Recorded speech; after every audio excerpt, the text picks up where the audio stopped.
ओम अज्ञानतिमिरान्धस्य ज्ञानञ्जनशलाकया चक्षुरुन्मिलितं येन तस्मै श्रीगुरुवे नमः। श्रीचैतन्यमनोभीष्टं स्थापितं येन भूतले स्वयं रूप कदा मह्यं ददाति स्वपदान्तिकं। वन्देऽहं श्रीगुरुः श्रीभूतपदकमलं श्रीगुरून् वैष्णवाचं श्रीरूपं साग्रजातं सगण रघुनाथान्वितं तं सजीवं साद्वैतं सावधूतं परिजनसहितं कृष्णचैतन्यदेवं श्रीराधाकृष्णपादान् सगण ललिता श्रीविशाखान्विताश्च नित्यानंदम नमस्तुभ्यं प्रेमानंद प्रदायते कलवकल्मस्य नाशाय जानमेपतये नमः।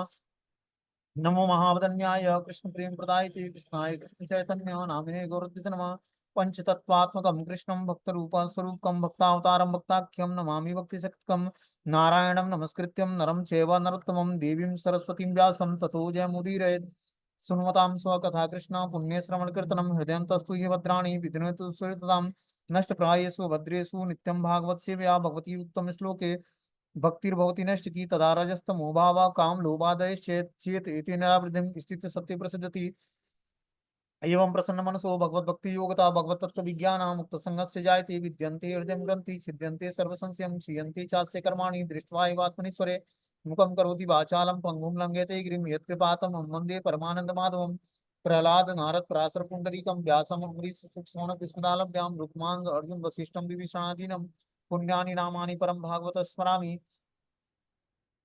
आराध्यो भगवान ब्रजेस्तनयो तद्धाम वृंदावनम रम्या काचिदुपासना ब्रजबधु वर्गीयनया कल्पिता श्रीमद्भागवतम प्रमाण अमलम प्रेमोपमार्थो महान श्री चैतन्य महाप्रभु मदमिदम तत्रादरो नापरः कृष्णाय वासुदेवाय हरये परमात्मने प्रणतक्लेशनाशाय गोविन्दाय नमो नमः। वासुदेवसुतं देवं कंसचारूणमर्दनं देवकी परमानन्दं कृष्णं वन्दे जगद्गुरुं। हे कृष्ण करुणा सिंधु दीनबंधु जगतपतये गोपेश गोपिका कांत राधा कांत नमस्तुते। तप्त कांचन गौरांगे श्री राधे वृंदावनेश्वरी वृषभानुसुते देवी प्रणमामि हरिप्रिये। वाञ्छाकल्पतरुवृक्षा कृपा सिन्धुभ्येव च पतितानां पावनेभ्यो वैष्णवेभ्यो नमो नमः। जय श्री कृष्ण चैतन्य प्रभु नित्यानंद श्री अद्वैत गदाधर श्रीवासादि श्री गौर भक्तवृंद। हरे कृष्ण कृष्ण कृष्ण हरे हरे हरे राम राम राम हरे हरे। तो हम लोग देखते हैं कि जो है कृष्ण और बलराम के दर्शन करने के लिए अक्रूर जी मथुरा से कंस के आदेश पर जाते हैं।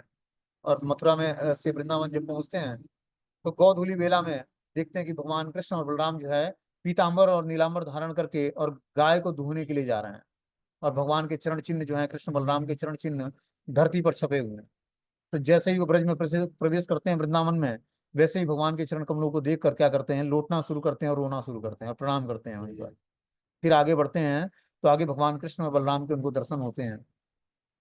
फिर जैसे जैसे उन्होंने कल्पना किया था वृंदावन पहुंच जाने मथुरा से निकलने और वृंदावन तक पहुंचने में, वैसे वैसे जो कल्पना किया था उसी उसी तरह की घटनाएं उनके साथ हुई। कि किस तरह भगवान जब प्रणाम करते हैं कृष्ण को तो भगवान कृष्ण अपना उठाते हैं और उनके अपने हस्त कमल उनके सर पर फेरते हैं और अपने गले से लगा लेते हैं। आगे बढ़ते हैं तो बलराम जी का दर्शन होता है। बलराम जी के सामने हाथ जोड़कर नतमस्तक होते हैं जब अक्रूर जी, तो बलराम जी उनके हाथ पकड़ लेते हैं और उनको अपने घर ले जाते हैं। और घर पर उनका बहुत अच्छे तरीके से आओ भगत मतलब उनको भोजन कराते हैं और उनको जो है बैठने के लिए आसन प्रदान करते हैं।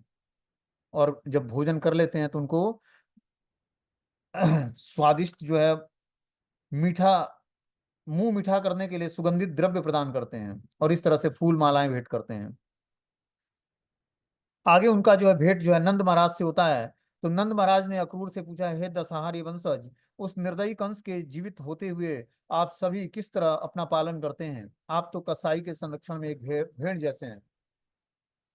तो नंद महाराज ने बोला कि उस निर्दयी कंस के जीवित रहते आप सभी लोग अपना कंस के राज्य में अपना पालन पोषण कैसे करते हैं? वो तो एक कसाई के संरक्षण में जैसे भेड़ रहता है उसी तरह आप लोग उसके संरक्षण में होंगे। उस क्रूर स्वार्थी कंस ने अपनी बिलखती हुई दुखियारी बहन की उपस्थिति में ही उसके बच्चों को मार डाला। तो फिर हम तुमसे जो कुछ उसकी प्रजा हो कुशलता के विषय में क्या पूछ सकते हैं? हमें सब पता है।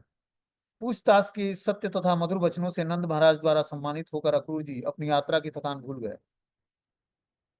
जब मान लो कि कोई व्यक्ति जो है दूर यात्रा करके आता है और कोई आकर उसको हालचाल पूछे, ठीक है ना, उसको पीने के लिए जल प्रदान करे, उसका पैर दबाए, ठीक है ना, उसको सुगंधित द्रव्य दे खाने को, तो क्या होगा, उसकी यात्रा की सारी थकान दूर हो जाएगी।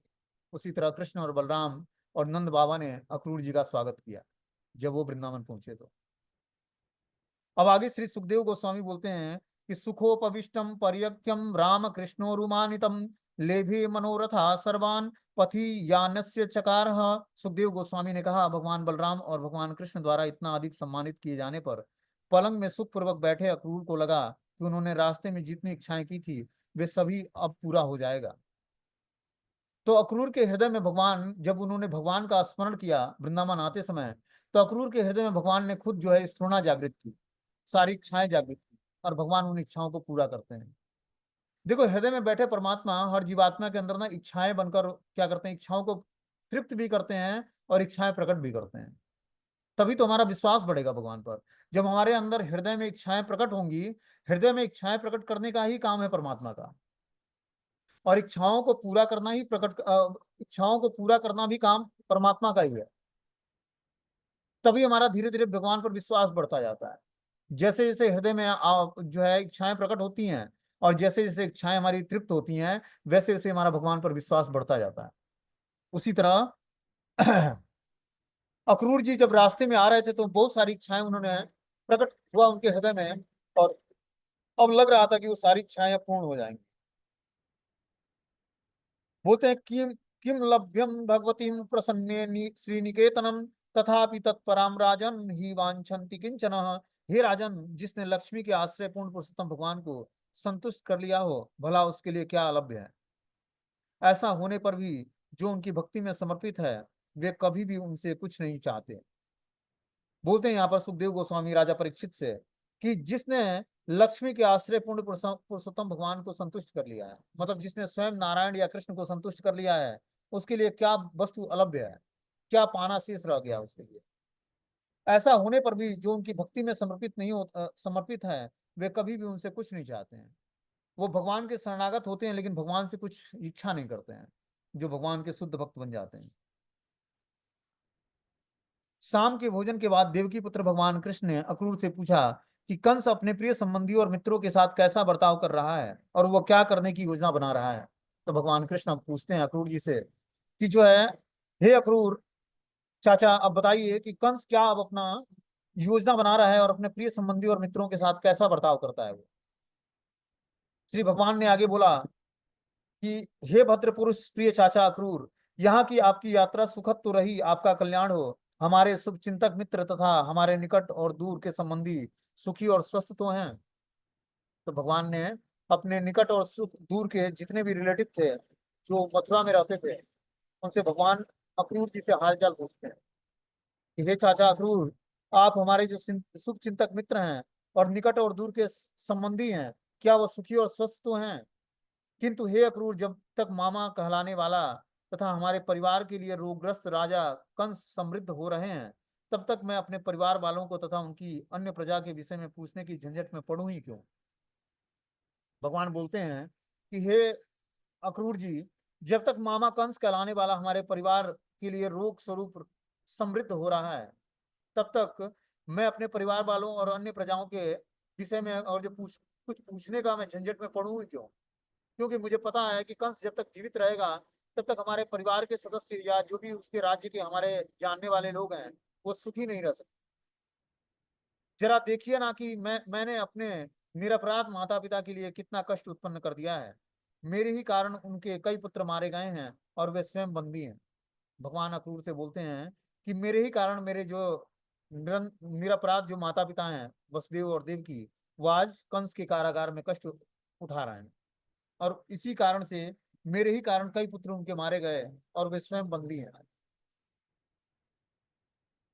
बोलते हैं, हे प्रिय स्वजन, सौभाग्य बस आपको देखने की हमारी इच्छा आज पूरी हुई है। हे सदैव चाचा, कृपया करके यह बताएं कि आप आए क्यों हैं।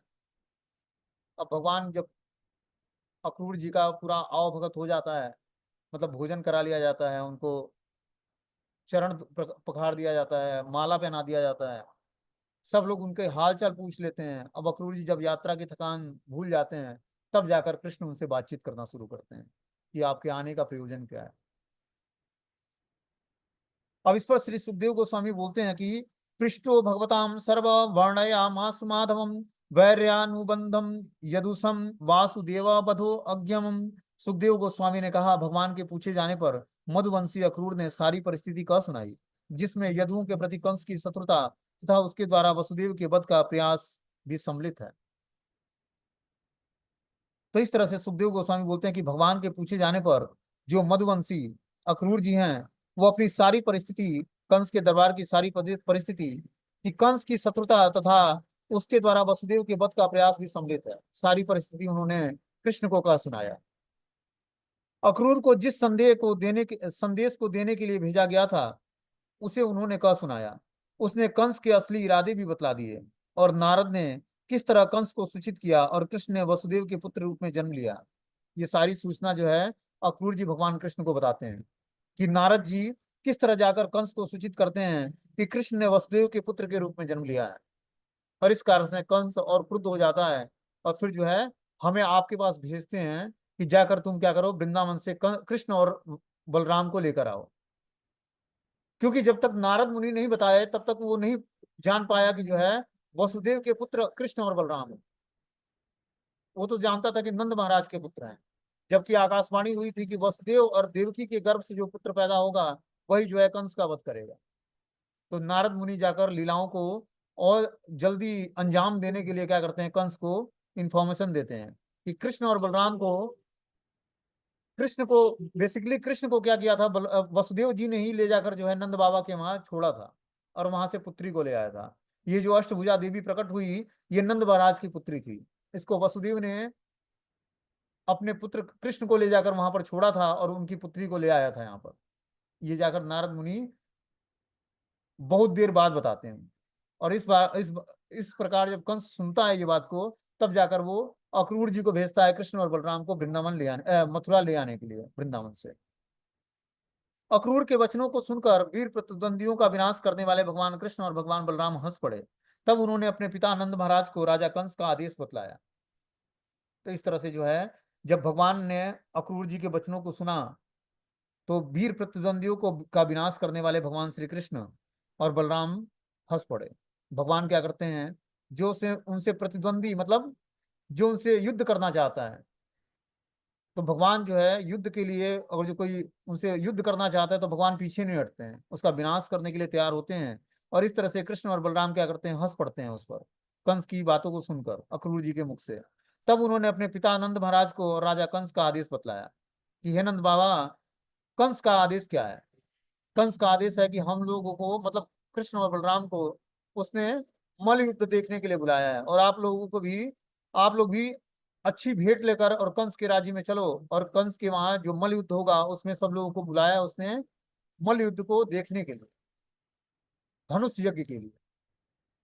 धनुष यज्ञ तो बहाना था, वास्तविक उद्देश्य क्या था कि मल्ल युद्ध में कृष्ण बलराम को मारना है। लेकिन धनुष यज्ञ का सहारा लेकर कृष्ण बलराम को उसने बुलाया था मथुरा में। तब नंद महाराज ने गांव के मुखिया को बुलाकर नंद के ब्रज मंडल में ग्वालों के लिए निम्नलिखित घोषणा करने के लिए आदेश दिया, जाओ और जितना दूध दही उपलब्ध हो वो सारे एकत्र करो। अब नंद महाराज को पता लगता है कि अक्रूर जी संदेश लेकर आए हैं राजा कंस का। तो क्या करते हैं, नंद महाराज जो है ब्रज मंडल के सारे ग्वालों को ये घोषणा देते हैं, आदेश देते हैं कि अपने अपने वहां से दूध और दही उपलब्ध करो और एकत्र करो, बहुमूल्य उपहार ले लो और अपने अपने छकड़े जोत लो। मतलब दूध दही ब्रज के ग्वाल बालों का अमूल्य धरोहर था। तो सारे दूध दही अपने धरोहर के रूप में ले लिया और अपने अपने बैलगाड़ियों पर उसको लाद लिया। कल हम लोग मथुरा जाएंगे और राजा को अपना दूध दही भेंट करेंगे और महान उत्सव देखेंगे। समस्त पड़ोसी जिलों के निवासी भी इसमें जा रहे हैं। तो इस तरह से जो है नंद बाबा सारे ग्वाल बालों को सूचना देते हैं कि अपने अपने वहां से जो है ब्रज मंडल के सारे ग्वाल बाल दूध एकत्रित कर लो और दही एकत्रित कर लो। कल जो हम लोग मथुरा जाएंगे और राजा को अपना दूध दही भेंट करेंगे और महान उत्सव देखेंगे। समस्त पड़ोसी जिलों के भी निवासी वहां पर आ रहे हैं। इस तरह से जो है नंद बाबा सारे ग्वाल बालों को आदेश देते हैं। जब गोपियों ने सुना कि अक्रूर कृष्ण और बलराम को नगर ले जाने के लिए ब्रज में आए हैं, तो वे अत्यंत खिन्न हो उठी। जब गोपियों को यह पता लगा कि कृष्ण और बलराम को लेने के लिए अक्रूर जी आए हैं, कंस के द्वारा भेजे गए हैं, कुछ गोपियों ने अपने हृदय में इतनी पीड़ा का अनुभव किया कि वो सिसकते सिसकियां ले लेकर उनके मुख पीले पड़ गए। अन्य गोपियां इतनी अधिक पीड़ित थीं कि उनके वस्त्र बाजूबंद और जूड़े शिथिल पड़ गए। तो भगवान के विरह में गोपियों की ये स्थिति हुई कि वो जो है हृदय में पीड़ा का अनुभव करके रोने लगी और उनके मुख जो है पीले पड़ गए, उनके वस्त्र जो है ढीले हो गए, वस्त्र बाजूबंद और जूड़े शिथिल पड़ गए उनके। अन्य गोपियों की चित्त वृत्ति पूरी तरह रुक गई और वे कृष्ण के ध्यान में स्थिर हो गए। उन्हें आत्म साक्षात्कार पद प्राप्त करने वालों की भांति बाह्य जगत की सारी सुध बुद्धि भूल गई। तो वो इतना कृष्ण भावनामृत में एक ज्वार रहती थी गोपियां भगवान के। चित्त वृत्ति, गोपियों की चित्त वृत्ति पूरी तरह रुक गई जब वो ये सुनी कि कृष्ण बलराम को जो है अक्रूर जी कल सुबह ले जाने वाले हैं। चैतन्य महाप्रभु ने क्या बोला है कि हमें गोपियों के पद का अनुसरण करना है। वास्तविक अल्टीमेटली गोल क्या है? जो गोपियों की जो कृष्ण के प्रति आकर्षण था, जो भक्ति थी, उसी भक्ति को हमें भी जागृत करना है। गोपियों की चित्त वृत्ति जो है भगवान को छोड़कर और किसी चीज में लगती नहीं थी। ऐसा नहीं था गोपियां अकेले थी और वो विवाहित नहीं थी, विवाहित गोपियां थी। उनके पति थे, बच्चे थे, सास ससुर सब कुछ थे, घर में गायें थी, लेकिन उसके बाद भी उनकी चित्त वृत्ति भगवान में लगी होती। तो इस तरह से हम अपनी चित्त वृत्ति को जब भगवान में लगाएंगे, अपने घर के सारे लोगों की सारी रिस्पॉन्सिबिलिटी कैरी करते हुए, सबकी सेवा करते हुए, अपनी चेतना को भगवान में स्थिर कर देना। कार्य सब परफेक्शन के साथ करना है घर परिवार का, लेकिन चित्त वृत्ति भगवान में लगी होनी चाहिए। इस तरह से गोपियां बता रहे हैं कि चित्त वृत्ति पूरी तरह रुक गई और वो कृष्ण के ध्यान में स्थिर हो गई। उन्हें आत्म साक्षात्कार पद प्राप्त करने वालों की भांति बाह्य जगत की सारी सुध बुध भूल गई। तो गोपियां इतनी हाईएस्ट भक्ति थी कि उनको बाहरी संसार में क्या घटनाएं हो रही हैं इसकी सुध बुध उनको नहीं थी। वो पूर्ण रूपेण कृष्ण भावनामृत में स्थिर थी, पूर्ण रूपेण आनंद में थी। कुछ तरुणियां भगवान कृष्ण के शब्दों का स्मरण करते ही अचेत हो गईं। ये शब्द विचित्र पदों से अलंकृत और स्नेहमयी मुस्कान से व्यक्त होने वाले उस तरुणियों के हृदय का गंभीरता से स्पर्श करने वाला था। तो कुछ जो तरुण स्त्रियां थीं, जो भगवान कृष्ण के साथ बातचीत हुई थी, उसका स्मरण करके वो अचेत अवस्था को प्राप्त हो गई कि कल जो है कृष्ण बलराम हमसे दूर हो जाएंगे। ये भगवान से उनका प्रेम था।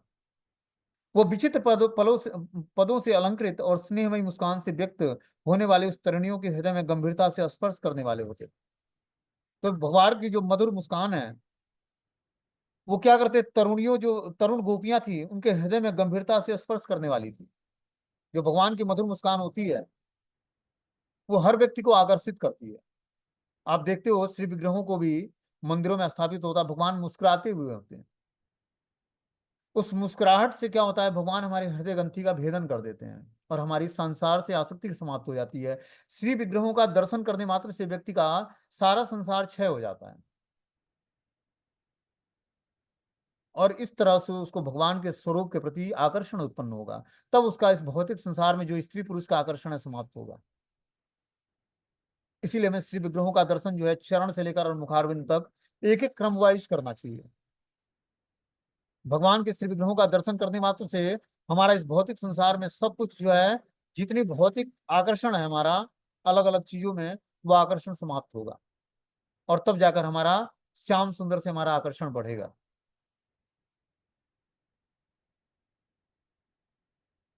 आगे बताते हैं इसमें सुखदेव गोस्वामी कि गोपियां भगवान मुकुंद के क्षण मात्र वियोग की आशंका से भी भयातुर हो जाती थी। जब उन्हें उनकी ललित चाल, उनकी लीलाएं, उनकी स्नेहमयी हसीली चितवन, उनके वीरतापूर्ण कार्य और दुख हरने वाली ठिठोलियों का स्मरण हुआ था, तो वे संभाव्य परम विरह में विचार से उत्पन्न चिंताओं से अपने आप के बाहर हो गई। वे झुंड की झुंड एकत्र होकर एक दूसरे से बातें करने लगी। उनके मुख आंसुओं से पूरित थे और उनके मन अच्युत में पूर्णतया तल्लीन थे। तो इस तरह से जब गोपियों को भगवान कृष्ण और बलराम कल चले जाएंगे, तो उनके वियोग में क्या हुआ, क्षण मात्र मुकुंद के वियोग के लिए आशंकित होकर वे भयातुर हो गई कि अब भगवान के बिना हम लोग का जीवन जीना कैसे हो पाएगा। उनकी जो ललित चाल, भगवान की जो ललित चाल है, उनकी लीलाएं, उनकी स्नेहमयी हसीली चितवन, उनके वीरतापूर्ण कार्य, दुख हरने वाली ठिठोलियों का स्मरण करके संभाव्य परम विरह के विचार में उत्पन्न चिंता अपने आप के बाहर हो गई। तो गोपियां जो है भगवान के अलग अलग लीलाओं को स्मरण करके, उनकी चाल का स्मरण करके, उनकी स्नेहमयी हसीली चितवन का स्मरण करके, उनके वीरतापूर्ण कार्य का स्मरण करके, दुख हरने वाली ठिठोलियों का स्मरण करके परम विरह के विचारों में लीन हो गई। उनको भगवान कृष्ण से परम विरह हुआ, मतलब परम दुख का अनुभव हुआ। वे झुंड की झुंड एकत्र होकर और एक दूसरे से बातें करने लगी। उनके मुख आंसुओं से पूरित हो गए और उनके मन अच्युत में पूर्णतया लीन हो गए। पूर्ण रूपेण जो है भगवान के भाव में एक ज्वार हो गई। जैसे हम ध्यान पूर्वक कथाओं का श्रवण करते हैं, तो अभी तो हमने कृष्ण का दर्शन नहीं किया है, लेकिन कृष्ण तत्व को बहुत ही गंभीरता से हम समझ जाते हैं। ठीक है ना। उसी तरह जब गोपियां भगवान का दर्शन किया, उनका, उनके ललित चाल को देखा, लीलाओं को सुना, लीलाओं को देखा, उनकी हसीली चितवन को देखा, उनके वीरतापूर्ण कार्य को देखा, उनके दुख हरने वाली ठिठोलियों का स्मरण किया, तो इस तरह से वो पूर्ण रूपेण जो है कृष्ण के भाव में अश्रुपूरित हो गई और उनके मन अच्युत में पूर्णतया लीन हो गए।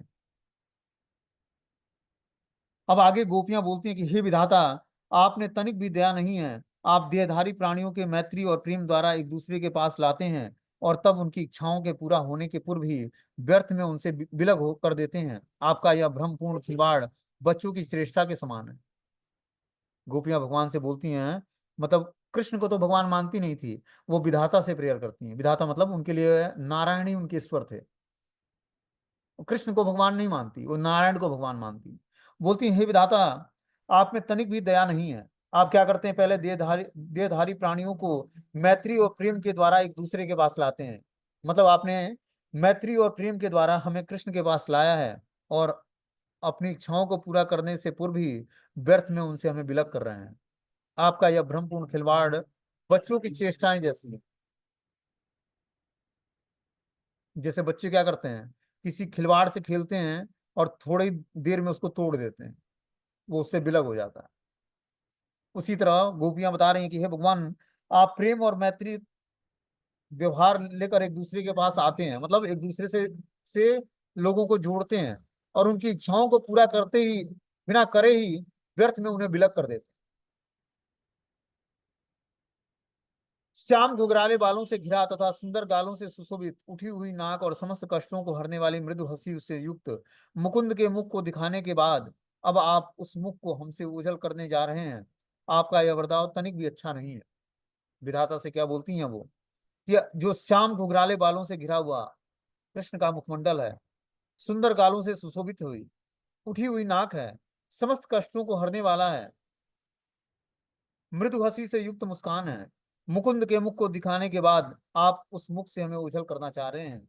यह बर्ताव आपका तनिक भी ठीक नहीं है।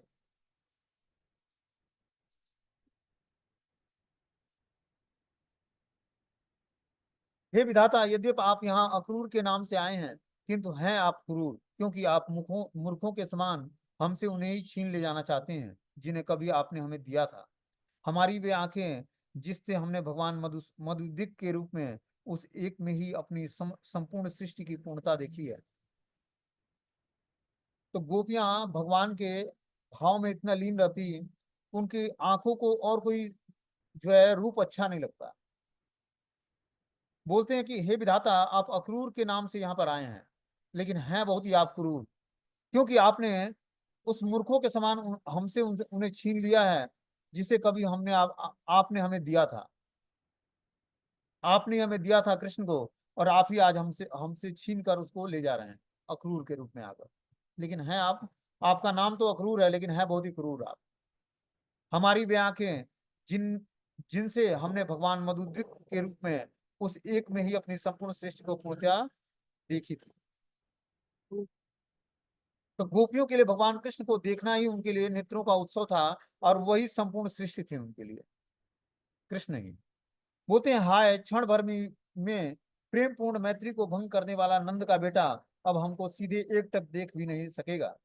उसके वशीभूत होकर उसकी सेवा करने के लिए हमने अपने घरों, संबंधियों, बच्चों और पतियों को तक का परित्याग कर दिया, किंतु वे सदैव नित्य नए प्रेमियों की खोज में रहता है। तो यहाँ भगवान पर आरोप लगाती हैं गोपियां कि क्षण भर में हमने मैत्रीपूर्ण व्यवहार को देख करके हमने क्या किया, इस कृष्ण के प्रति जो नंद का बेटा है, उसके वशीभूत होकर हमने अपने घरों, संबंधियों, बच्चों और पतियों का परित्याग कर दिया, और वो आज हमसे एक टक भी देखने को तैयार नहीं। इसी तरह जब हम भगवान की शुद्ध भक्ति करते हैं, तो शुरुआत शुरुआत में हमें कृष्ण रस प्रदान करते हैं। ठीक है। रस जब हमें मिलने लगेगा तो हम क्या करेंगे, कृष्ण के प्रति आकर्षण हो जाएगा हमारा। अब हमें भौतिक संसार अच्छा नहीं लगेगा, ठीक है ना। देखो, जब तक भौतिक संसार में रहने की इच्छा होगी तब तक हम हमारा इच्छा जो भगवान के धाम जाने की नहीं होगी। तो शुरुआत में ना कृष्ण रस प्रदान करते हैं नाम जप में, उनके स्वरूप के दर्शन में। इसलिए आप देखते हो कि जब मंदिर के अंदर नए नए भक्त आते हैं तो बहुत डांस करेंगे वो। धीरे धीरे जब क्या करते हैं, भगवान छीनना शुरू करते हैं। क्या क्या छीनते हैं? धनम च, मानम च, यशम च, पापम च, सब कुछ भगवान छीन लेते हैं, फिर अपने को देते हैं। धन, यश, मान, प्रतिष्ठा, पूजा, लाभ, सब कुछ भगवान छीन लेते हैं। मतलब छीनने का मतलब कंगाल नहीं करते हैं, क्या करते हैं? उससे उत्कृष्ट चीजें देते हैं। अपना क्या करते हैं? अपने चरण कमल को दे देते हैं। और जब चरण कमलों को भगवान के भक्तों को दे देते हैं तो भगवान के श्री चरणों में लाखों करोड़ों लक्ष्मियां सेवा करती हैं। तो हो सकता है कि एग्जाम आए तो हमें हमें सब कुछ अपना कृष्ण को समर्पित करना पड़े। लेकिन कुछ ही दिनों में भगवान देखोगे सुदामा की ऐसी स्थिति हो गई कि वो कृष्ण के पास जाने के लिए तैयार नहीं थे। बहुत ही गरीबी की स्थिति में गुजर रहे थे। लेकिन उनकी पत्नी ने बोला कि तुम्हारे मित्र हैं, द्वारका में रहते हैं, हे सुदामा आप जाइए एक बार उनके उनसे मिलिए और अपनी स्थिति बताइए, आपके बचपन के मित्र हैं वो। सुदामा जानते थे कि मैं कृष्ण से के पास जाऊंगा और अपनी इस स्थिति को बताऊंगा तो निश्चित रूप से कृष्ण हम पर कृपा कर देंगे। लेकिन वो भगवान के शुद्ध भक्त थे, भगवान से संपत्ति की याचना करने के लिए नहीं जाना चाहते थे। लेकिन पत्नी के बार बार प्रयास करने पर उनको प्रताड़ित करने, मतलब अपने बातों से मर्माहत करती सुदामा जी को। तब वो हार के सुदामा जी जो है द्वारका जाते हैं। और हम सबको पता है, हम लोगों ने देखा भी होगा कृष्णा उसमें धारावाहिक में, सीरियल में, कि कैसे सुदामा की स्थिति थी और किस तरह गए और फिर लौटते समय अपने महल को पहचान नहीं पाए। तो वैसी स्थिति तो सारे भक्तों की नहीं होती है। लेकिन क्या है कि भगवान एग्जाम लेते हैं, अवश्य लेते हैं सब। तभी तो हमारी आसक्ति कृष्ण पे होगी। जब वो सारी आसक्तियों को छीन लेंगे तभी हम पूर्ण रूपेण आश्रय लेंगे भगवान का।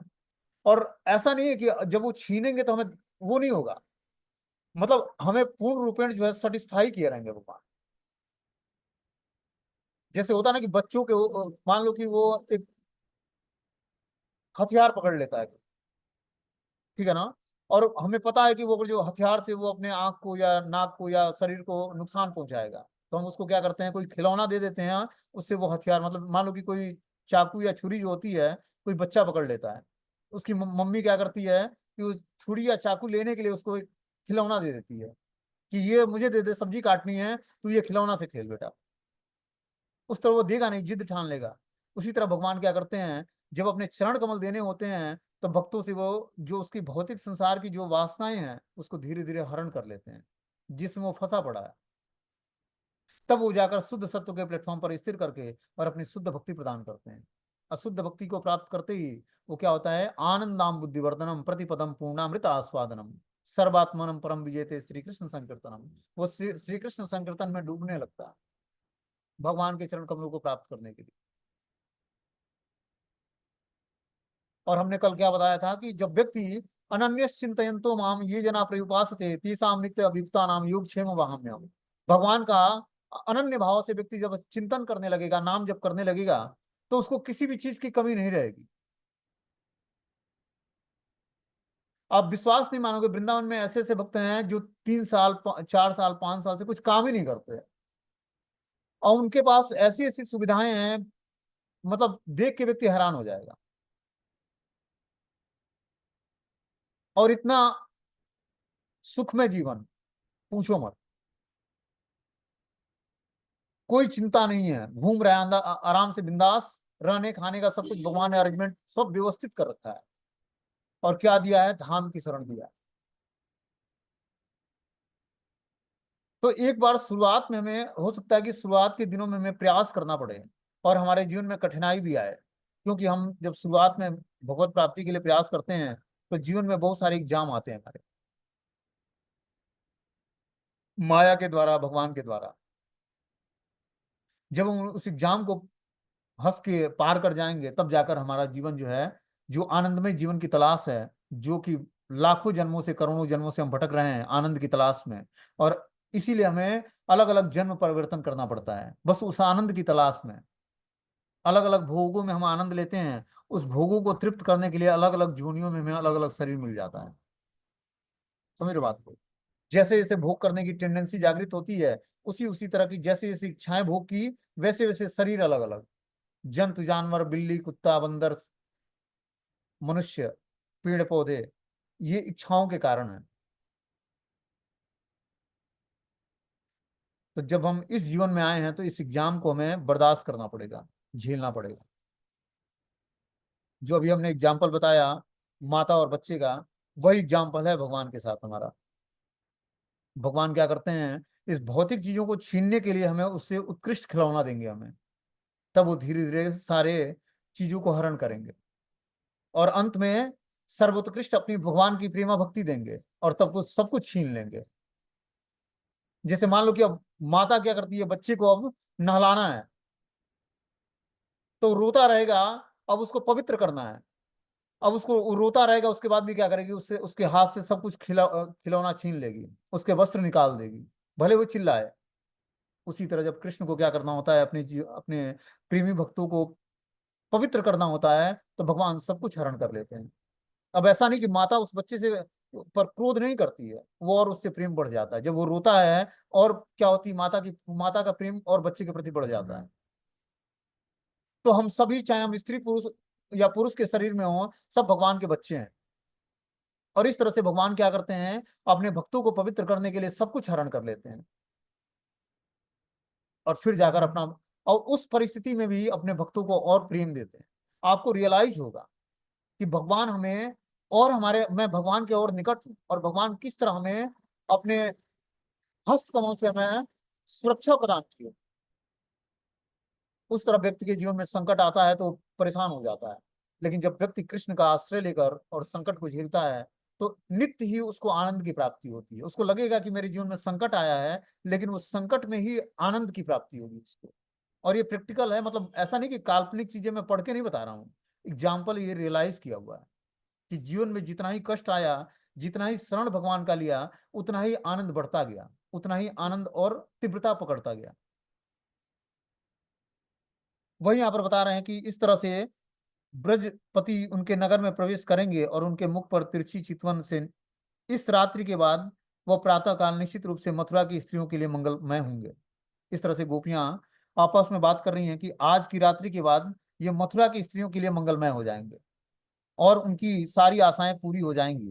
क्योंकि जैसे ही बृहस्पति उनके नगर में प्रवेश करेंगे, उनके मुख की तिरछी चितवन से निकलने वाली हंसी की अमृत का पान वो कर सकेंगी।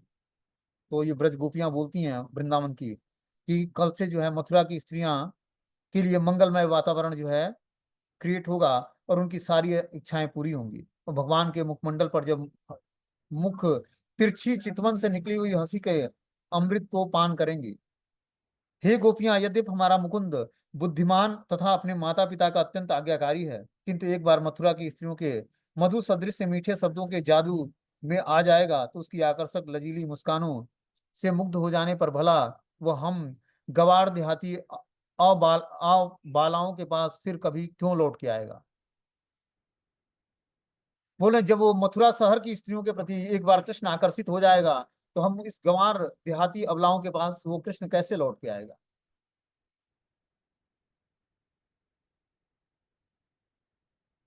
जब दशहारे भोज, अंधक, वृष्टि और सात्वक लोग मथुरा में देवकी के पुत्र को देखेंगे, तो उनके नेत्रों के लिए महान उत्सव हो जाएगा। साथ ही साथ नगर के मार्ग में यात्रा करते हुए जो लोग उन्हें देखेंगे, उनके लिए भी महान उत्सव होगा। आखिर वे श्री लक्ष्मी जी के प्रियतम और समस्त दिव्य गुणों के आगार हैं। गोपियां बोलती हैं कि जो दशहारे भोज, अंधक, वृष्टि और सात्वक लोग हैं, जो मथुरा के वासी हैं, वो इस देवकी के पुत्र को देखकर उनके लिए नेत्रों के लिए महान उत्सव हो जाएगा। कृष्ण का दर्शन करना ही नेत्रों का महान उत्सव है, चाहे वो साक्षात कृष्ण का दर्शन हो या भगवान के श्री विग्रहों का दर्शन हो। हम जब दर्शन करने के लिए जाते हैं, तो ये समझें कि हम उत्सव मनाने जा रहे हैं। इस उत्साह से हमें जाना चाहिए। कृष्ण का दर्शन उत्साह और उत्सव है। बोलते हैं साथ ही नगर के मार्ग में यात्रा करते हुए जो लोग उन्हें देखेंगे, उनके लिए भी महान उत्सव होगा। आखिर वे श्री लक्ष्मी जी के प्रियतम और समस्त दिव्य गुणों के आगार है। क्या है कृष्ण? अनेक लक्ष्मियों के प्रियतम है। भगवान की चरण कमलों में अनेक दासियां काम करती हैं, अनेक लक्ष्मियां काम करती हैं, और वो दिव्य गुणों के आगार हैं। जो ऐसे निर्दय कार्य कर रहा हो उसे अक्रूर नहीं कहलाया जाना चाहिए। वो इतना क्रूर है कि ब्रज के दुखी निवासियों को धीरज धराने का प्रयास किए बिना कृष्ण को लिए जा रहा है, जो हमारे प्राणों से भी अधिक प्रिय हैं। तो गोपियां अक्रूर जी के पीछे पड़ जाती हैं, बोलती हैं ये अक्रूर नाम का अक्रूर है, ये है बड़ा क्रूर। क्योंकि बिना हमें हम दुखी ब्रज जनों को ये धीरज धराए बिना का प्रयास न किए बिना ही कृष्ण को हमारे प्राणों से अलग कर रहा है, जो कि हमारे प्राण प्रियतम है। और मतलब हम कृष्ण जो हमारे प्राण प्रियतम है, ये हमारे प्राण को लिए जा रहा है। इसलिए इसका नाम अक्रूर नहीं होना चाहिए, क्रूर होना चाहिए। निष्ठुर कृष्ण पहले ही रथ पर चढ़ चुके हैं, और अब ये मूर्ख ग्वाले अपनी बैलगाड़ियों में उनके पीछे पीछे जाने की जल्दी मचा रहे हैं। यहाँ तक कि बड़े बूढ़े भी उन्हें रोकने के लिए कुछ भी नहीं कर पा रहे हैं। आज भाग्य हमारे विपरीत कार्य कर रहा है। तो कंस ने तो सारे ब्रजवासियों को बुलाया था, लेकिन पहले की स्त्रियां जो ब्रजबालाएं थीं या ब्रज की गोपियां थीं, वो अपने दायरे से बाहर नहीं जाती थी। आजकल तो बारात में भी सारी माताएं जाती हैं लेकिन पहले जो था, जो एरिया था, उससे एरिया से बाहर नहीं निकलते थे लोग। माताएं अपनी मर्यादा में रहती थी, अपने सीमा के अंदर रहती थी, पुरुष वर्ग ही बाहर जाता था। तो गोपियां वृंदावन छोड़ के बाहर नहीं जा सकती थी। बोलते हैं कि सारे जो बड़े बूढ़े हैं, ये भी अपनी बैलगाड़ियों पर चढ़ गए हैं और भगवान के पीछे पीछे लग गए हैं, और जल्दी जल्दी जा रहे हैं भगवान के साथ। आज भाग्य हमारे विपरीत कार्य कर रहा है। इस तरह से गोपियां आगे इसमें क्या बोलती हैं कि चलो हम सीधे माधव के पास चलें और उन्हें जाने से रोकें। हमारे परिवार के बढ़े या अन्य संबंधी जन हमारा क्या बिगाड़ सकते हैं? अब जबकि भाग्य हमें मुकुंद से विलग कर रहा है, हमारे हृदय पहले से दुखित हैं। क्यों हम एक पल एक अंश के लिए भी उनके संग का त्याग त्याग को सहन नहीं कर सकती हैं? इस तरह से अब गोपियां सोचती हैं कि हम लोग जाकर सीधे ही उस मुकुंद भगवान माधव को रोकने का प्रयास करते हैं। अब हमारे बड़े बूढ़े जो हमारे संबंधी जन हैं, वो हमारा क्या बिगाड़ लेंगे? जब वो हमें रास नृत्य में गोष्ठी में ले आए, जहां हमने उनकी स्नेहपूर्ण तथा मनोहर मुस्कान का, उनकी आह्लादकारी गुप्त बातों का, उनकी लीलापूर्ण चित्रणों का, उनके आलिंगन का आनंद लूटा, अब हम अनेक रात्रि बिताई हैं जो मात्र एक क्षण के तुल्य लगी। हे गोपियों, तो भला हम उनकी अनुपस्थिति के दुर्लग्न अंधकार को कैसे पार कर सकती हैं? इस तरह से गोपियां भगवान के साथ हुई लीलाओं का स्मरण करके और दुखी हो जाती हैं, और चाहती हैं कि अब हम लोग भगवान को एक बार और रोकने का प्रयास करें। हम अनंत के मित्र कृष्ण के बिना भला कैसे जीवित रह सकती हैं? वे शाम को ग्वाल बालों के साथ ब्रज लौटा करते थे, तो उनके बाल और उनकी मालाएं गौओं के खुरों से उठी धूलि से धूसरित हो जाती थी। जब वे बांसुरी बजाते, तो उनकी हंसीली बाकी चितवन से हमारे मन को मोह लेती थी। इस तरह से क्या करती हैं, गोपियां जो हैं भगवान की लीलाओं का स्मरण करती हैं कि भगवान जब गौ चरा कर शाम को लौटते, तो भगवान गौओं के धूलि से धूसरित होते। उनके मुकुट, उनके जो श्रृंगार करने के जो माला था, मतलब जो गले में वो पहनते थे, हार पहनते थे, जो मालाएं धारण करते थे, वो गौओं की धूली से, खुरों से उठी धूल से धूसरित होती थी, और भगवान अति सुंदर लगते थे। तो ब्रज की गोपियां जो हैं भगवान की रास नृत्य में जो लीलाएं थी, और जो गौचारण लीलाएं थी, उनका स्मरण करके और भगवान में एक ज्वार हो जाती हैं। अब इस पर आगे सुखदेव गोस्वामी क्या बोलते हैं, इसकी कथा हम लोग कल सुनेंगे। ठीक है, हरे कृष्णा।